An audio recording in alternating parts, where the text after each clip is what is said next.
ఇచ్చిన హామీలు సంవత్సరం దాటుతున్న అమలు చేయలేక కాలయాపన చేయడం కోసం ఈ ప్రభుత్వం ఆడుతున్నటువంటి డ్రామాలు మనం చూస్తూ ఉన్నాం. గతంలో ప్రభుత్వం ఏర్పడగానే తెలంగాణలో ప్రజా పాలన పేరుతో ఏర్పడి ప్రతి గ్రామంలో, బస్తీల్లో, పట్టణాల్లో అందరి దగ్గర నుంచి అప్లికేషన్ తీసుకోవడం మనం చూసినాం. తీసుకున్నటువంటి అప్లికేషన్లు చాలా మాధ్యమాలు చూసినాం. మనం రోడ్లపైన పడినటువంటి దృశ్యాలు కూడా చూసినాం. ఈరోజు గ్రామ సభలు కాదు, అవి ప్రజా ఆగ్రహ సభలుగా జరుగుతూ ఉన్నాయి. ప్రతి గ్రామంలో ప్రజలు ఈ ప్రభుత్వాన్ని నిలదీస్తూ ఉన్నారు. ప్రభుత్వం చెప్పినటువంటి మాటలు,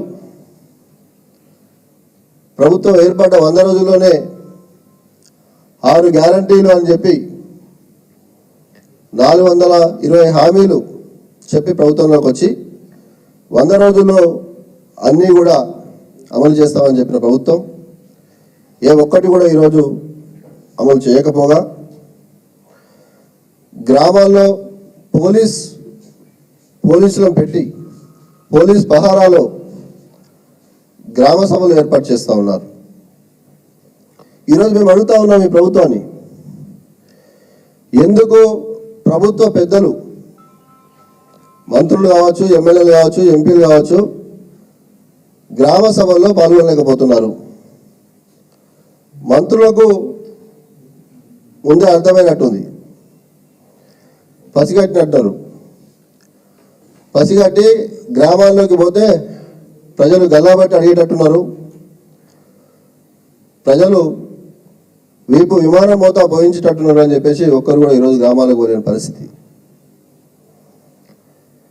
ఇలాంటి పరిస్థితి తెలంగాణలో జరుగుతూ ఉంది. నేను అడుగుతా ఉన్నాను ఈరోజు, ఎందుకోసం అప్లికేషన్లు తీసుకుంటా ఉన్నారు? ఒకరోజేమో ఇవి అర్హుల జాబితా అని చెప్తారు, మరొక రోజేమో ఇది ఫైనల్ కాదు అని అధికారులు వాళ్ళే చెప్తారు. వచ్చిన వాళ్ళే వచ్చినట్టు కాదు, రాని వాళ్ళే రానట్టు కాదని వాళ్ళే మనం చూస్తూ ఉన్నాం వీడియోలు. ఇక్కడ ఉంటే మా వాళ్ళు ప్లే చేస్తారు. ఇట్లా అధికారులు ఒక మాట, ప్రజాప్రతినిధులు ఒక మాట. నేను ఇందాక వస్తాప్పుడు చూసిన డిప్యూటీ సీఎం గారు బట్టి విక్రమార్క గారు చెప్తా ఉన్నారు, రేపు మండలానికి ఒక గ్రామాన్ని మాత్రమే ఎంపిక చేస్తాం, తర్వాత మళ్ళీ చూస్తామంటారు. అంతకుముందు ముఖ్యమంత్రి గారు ప్రెస్ మీట్లోనేమో 26వ తారీఖు నాడు హామీలని అమలు చేస్తాం అని చెప్పి వారు చెప్తారు. ఇందాక పొంగులేటి శ్రీనివాసరెడ్డి గారి వీడియో చూశాను నేను మీడియాలో ఇక్కడ వస్తే. వారు అంటా ఉన్నారు, రేపు కాదు ఫిబ్రవరి 1st వీక్లో చెప్తామని చెప్తా ఉన్నారు. డిసెంబర్ 9 అయింది, సంవత్సరం అయిపోయింది. ముఖ్యమంత్రి గారి మాటలు నీటి మూటలు అయిపోయినాయి. మరి ముఖ్యమంత్రి గారి మాటలకు, మంత్రుల మాటలకు విలువ లేకుంటే ఎట్లా అని చెప్పేసి అడుగుతా ఉన్నా. ఎట్లాగా మీరు చేయలేరు, ప్రజలకు కూడా తెలుసు. సంవత్సరం దాటినా కూడా మీరు ఏమీ చేయలేకపోతా ఉన్నారు. నేను అడుగుతా ఉన్నా ఈరోజు, లబ్ధిదారుల లిస్ట్ అని చెప్పేసి ఇప్పటికీ 4 సార్లు ప్రజలను ఇబ్బంది పెట్టి లైన్లు నిలబెట్టి జిరాక్స్ షాపులో నడుపుతా ఉన్నారు మీరు. గతంలో మేము ఇచ్చిన పెన్షన్లు ఉన్నాయి కదా, మేము ఇచ్చిన 2000 మీరు 4000 ఇస్తున్నారు కదా, అది ఇస్తే లబ్ధిదారులు ఉన్నట్టే కదా వాళ్ళు. మేము ఇచ్చిన డబుల్ బెడ్రూమ్ సంబంధించినటువంటి అప్పటికి ఎలిజిబుల్ పర్సన్స్ ఉన్నారు కదా, వాళ్ళకి ఇవ్వండి కదా ఇందిరా మెయిన్లు. మేము ఇచ్చిన రైతు బంధు సంబంధించినటువంటి వాళ్ళు ఉన్నారు కదా. ఇట్లా ఎందుకు వాళ్ళు ఇవ్వకుండా ప్రభుత్వం దగ్గర అన్ని వివరాలు ఉన్నప్పటికీ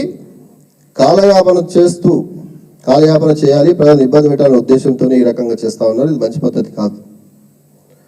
ఇలా మీరు ఎక్కువ రోజులు ప్రభుత్వాన్ని ప్రజలను మభ్యపెట్టి కాలయాపన చేస్తామంటే ప్రజలు గ్రామాల్లో తిరగబడతా ఉన్నారు. రేపు మీ గల్లా బట్టి ప్రశ్నించే రోజు వస్తుంది తెలంగాణ పల్లెలు అని చెప్పేసి నేను తెలియజేస్తా ఉన్నా. ఒక కాంగ్రెస్ పార్టీ ఎమ్మెల్యే అంటాడు, కాంగ్రెస్ పార్టీ నాయకులు, కాంగ్రెస్ పార్టీ కార్యకర్తలు, కాంగ్రెస్ పార్టీ వాళ్ళు సెలెక్ట్ చేసిన వారికే పథకాలు ఇస్తాం అని అంటాడు. మరి ఎందుకోసం ఈ గ్రామ సభలు? వాళ్ళు చెప్పిన వాళ్ళకి ఇస్తే గ్రామ సభలు ఎందుకని చెప్పేసి అడుగుతా ఉన్నా. ఈరోజు నేను ఒక మాటలో చెప్పాలంటే ఈ ప్రభుత్వ అధికారులను ఇబ్బంది పెడతా ఉంది ఒక రకంగా, ఇంకో రకంగా ప్రజల్ని ఇబ్బంది పెడతా ఉంది. ప్రభుత్వ అధికారులు తలలు పట్టుకుంటా ఉన్నారు. వీళ్ళకు పాలించడం చేతనైతే లేదు, ఎలా ముందుకెళ్ళాలో తెలియక మమ్మల్ని ఇబ్బంది పెడతా ఉన్నారు. వాళ్ళు ఒకవైపు తలలు పట్టుకుంటా ఉన్నారు. మనం చూస్తూ ఉన్నాం వీడియోలలో. ఒకరోజు ఒక మాట, ఇంకో రోజు ఇంకో మాట, ఇంకో రోజు ఇంకో మాట. చివరిగా ఈరోజు ముఖ్యమంత్రి గారు ప్రెస్ మీట్ ఉందంటే మేము అనుకున్నాం, ఆశించాం. వారు దావాస్ నుంచి వచ్చాం, పెట్టుబడులు తెచ్చామని చెప్తా ఉన్నారు. వాటి విషయాలను మళ్ళీ చెప్తాం. కానీ మేము ఒకటి ఆశించినాం, తెలంగాణలో జరుగుతున్నటువంటి ప్రజలకు జరుగుతున్న ఇబ్బందుల మీద ముఖ్యమంత్రి గారు ఏమైనా మాట్లాడతారేమో, ముఖ్యమంత్రి గారు ఏమైనా చెప్తారేమో, ఇంకేమైనా మార్పులు చేర్పులు చేస్తారేమో, లేదా ప్రజలకు ఏమైనా మంచి చేస్తామని చెప్పేసి ఈరోజు చెప్తారేమని ఆశించడం. చివరికి ఆయన ప్రెస్ మీట్ రద్దు చేసుకునే పరిస్థితి. ఇట్లాంటి పరిస్థితుల్లో ఈరోజు ఈ ప్రభుత్వం ఉంది. కాబట్టి మీరు ఎలక్షన్ ముందు అబద్ధాల హామీలతో అధికారంలోకి వచ్చి ఈరోజు ప్రజలను ఇబ్బంది పెడతా ఉన్నారు. వారి సమయాన్ని వృధా చేస్తూ ఉన్నారు. వారి పని గంటలను ఖరాబ్ చేస్తూ ఉన్నారు. వారు పని చేసుకొని బతికే వాళ్ళను అక్కడ పోకుండా అది ఆపి ఇది లేకుండా అది లేకుండా చేసి గ్రామంలో ఉన్నటువంటి పరిస్థితులు ఈరోజు చూస్తూ ఉన్నాం. ఒకటి కాదు, రెండు కాదు. మనం ఇట్లా చూసినట్లయితే ప్రతి జిల్లాలో, ఇది జోగులాంబలో జరిగినటువంటి ఇష్యూ, ఇట్లా ఎన్నో గ్రామాల్లో జరుగుతూ ఉన్నాయి. ప్రతి గ్రామంలో పోలీసులు అడ్డుండి సమాధానం చెప్పే పరిస్థితి కొన్ని గ్రామాల్లో అయితే సభలు రద్దు చేసుకొని వెళ్ళిపోతూ ఉన్నారు. మీరు చూసినట్టయితే ఇది పేపర్లో వచ్చింది, అఫీషియల్గా ఉన్నటువంటి గిన్ని గ్రామాల లిస్ట్. గిన్ని గ్రామాల్లో గొడవలు జరిగి సభలు రద్దు చేసుకొని అధికారులు పారిపోయి ప్రజలకు సమాధానం చెప్పలేని పరిస్థితుల్లో ఈ ప్రభుత్వం ఉంది.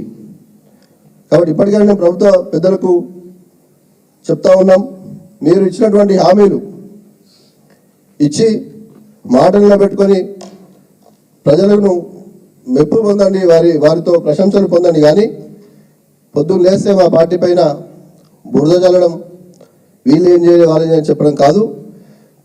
మీరు చేయని పరిస్థితులు మళ్ళీ చెప్తా ఉన్నా, తెలంగాణ సమాజం మిమ్మల్ని గల్లా పట్టి అడిగే రోజు వస్తుంది. మిమ్మల్ని గ్రామాల నుంచి మీ నాయకులను ఉరికించే పరిస్థితి వస్తుంది. ఇదంతా కూడా డ్రామా చేస్తూ ఉన్నారు.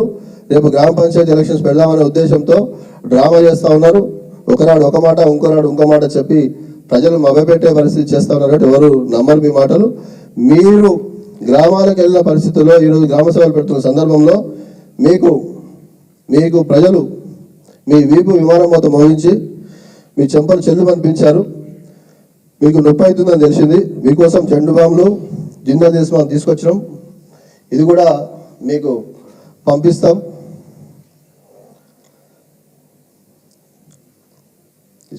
జెండు బాంబు, జిందా దేశం ఈ ప్రభుత్వానికి, ప్రభుత్వ పెద్దలకు మరి ప్రజలు వారి వీపులు విమానం మోత మోగించారు. కాబట్టి ఇది పెట్టుకొని ఉపశమనం పొందాల్సిందిగా ఈ ప్రభుత్వానికి విజ్ఞప్తి చేస్తూ,